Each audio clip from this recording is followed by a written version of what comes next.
What's up mga ka-magic? I have new magic tricks na naman mga ka-magic.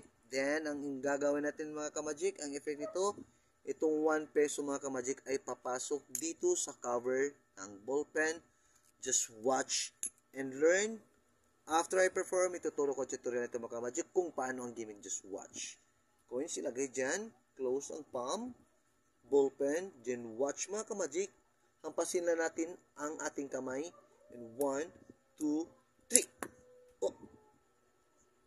Wala na mga ka-magic. Nahulog si ballpen. Just watch mga ka-magic.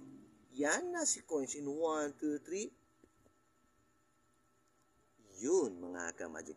Thanks for watching and Viva Jesus mga ka-magic. I hope you enjoy.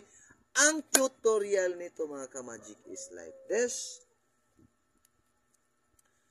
Kuha ka ng any coins, ballpen or pencil. Ang gagamitin lang mga ka-magic.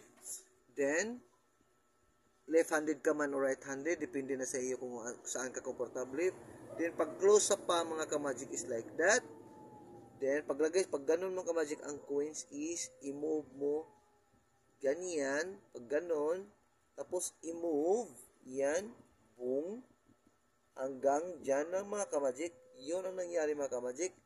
Tapos, hampas, tapos itapon si coins na masalo dito sa kabilang kamay. And 1, 2, just like that. Yan mga ka-magic. Ganyan, just like that. Boom. Yan, okay? Ganyan, close. Pero, ilagay mo dyan. 1, 2, catch the coin. Yan, okay? So, ganun mga ka-magic. 1, 2, catch the coin. 3. Pero nandito si coins mga ka-magic. Open. Wala na. Then, pag open sa cover ng ballpen, pag ganun mo ka-magic, sabay drop the coins. 1, 2, 3. Ganun mga ka-magic. Pag open, in 1, 2, 3. Sabay drop the coins. Yun. Parang nasa loob ng ballpen. Pero pangit ang effect.